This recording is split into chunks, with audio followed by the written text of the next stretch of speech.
Warning. I chain smoke and I say fuck a lot.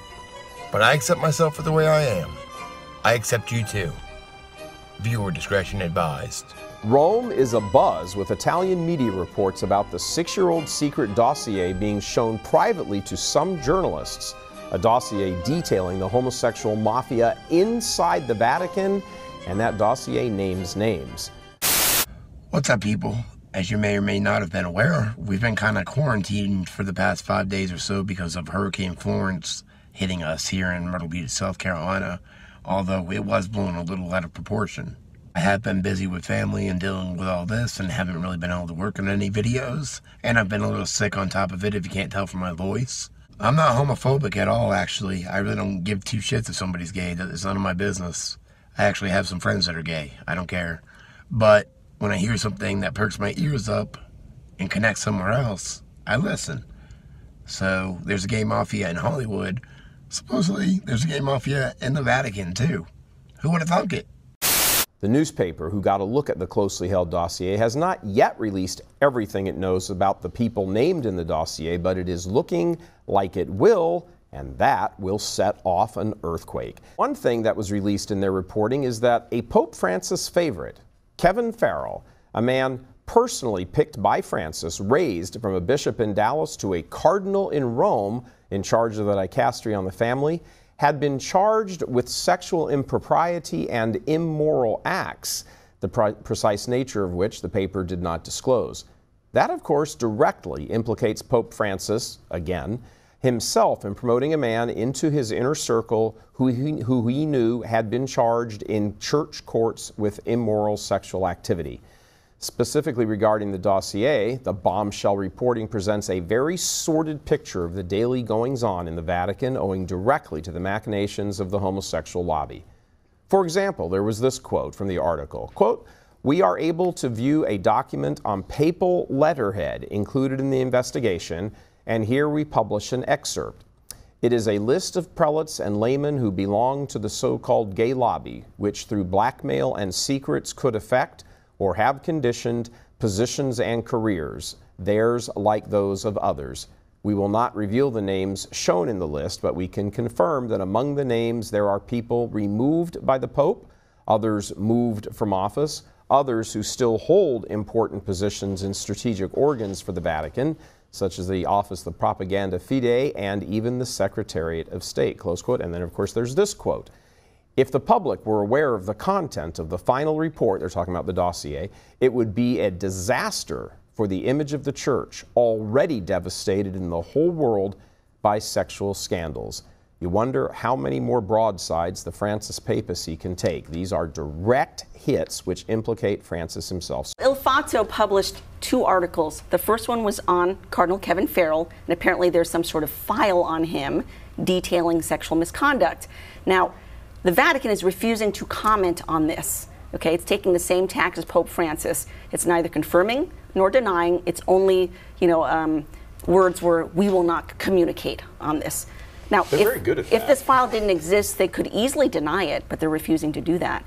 The report contains a detailed and disturbing picture of the moral and material corruption of the clergy with names, surnames, and circumstances. The hope is that the information. Yeah, the hope is that they will release the list of names because they have that list. And among that list, of course, they say is Cardinal Kevin Farrell. Farrell is prefect of the Vatican Dicastery for Laity, Family, and Life, a very high-ranking position in the Vatican. Now, the reason that this news about this Farrell file and this dossier is so explosive is not simply because it implicates Farrell. Even worse, it implicates the Pope, because if it's true, this would be the second known instance of the Pope elevating a known sexual predator to a position of very high rank. Of course, McCarrick being one, now Farrell yet being another. Who else?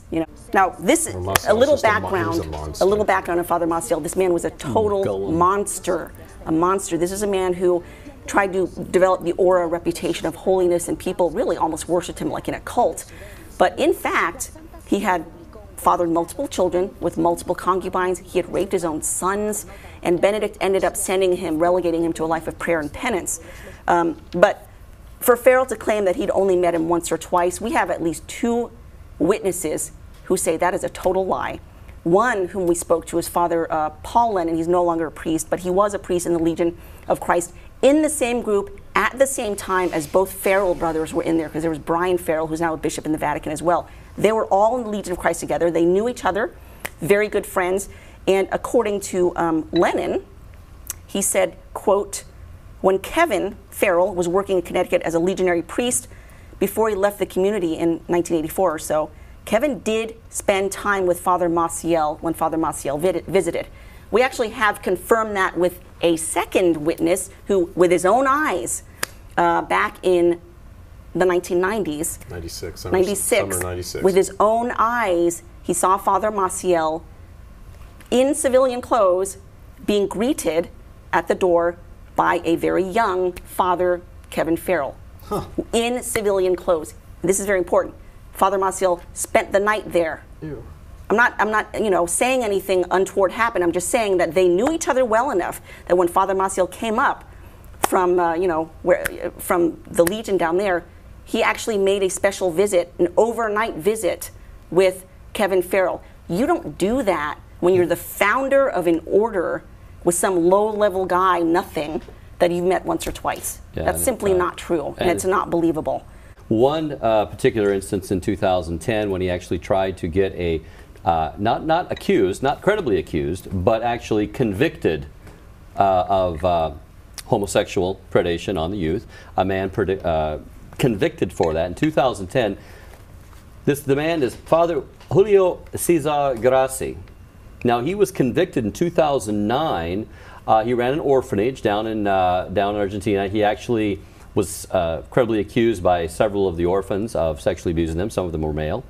And he was convicted in 2009. Well, Cardinal Bergoglio, as the head of the Argentine Bishops' Conference, and also as Archbishop of Buenos Aires, acting in that capacity, both of those capacities, launched a counter-inquiry. They got a legal beagle from Buenos Aires and commissioned a 2,800-page document titled Studies on the Grassi case, and it was actually accusing the children of lying, questioning their sexual orientation. I don't even know why, how that would happen. Yeah. And it was released basically to the judges on the appeal, because he was Grassi was going to be making an appeal. It was released to them just prior to the appeal, and basically one of the judges, Carlos Majiquez, said it was extremely partial. It didn't sway me one bit because it was clearly in favor of Father Grassi, this 2,800-page review.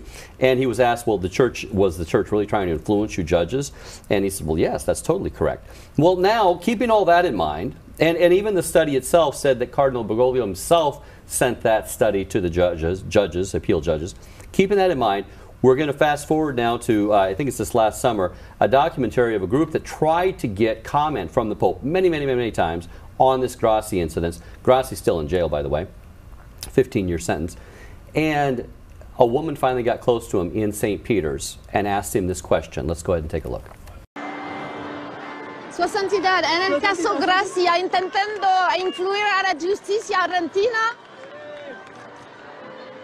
Su Santidad, en el caso Grassi, ha intentado influir la justicia argentina? ¿No? Perché pidió este estudio en el caso Grassi? Papachito. Para nada.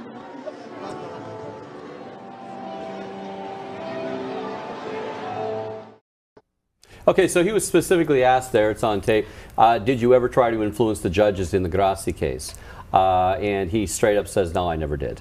I never did. So there's a... Well, I think the more damning footage there is that she asked him, did you commission a counter-inquiry? He said, I never did. That's directly contradicted by the public record. And that's the judges, in the same documentary, they have an interview with one of the judges who's now one of the high court judges in the land. He's moved on up. And he was interviewed about this. And he said, that's exactly what happened. And the study itself says Cardinal Bergoglio signed it, and he was head of the Bishops' Conference, and his name was said, he sent it on to the bishops, and all this type of stuff.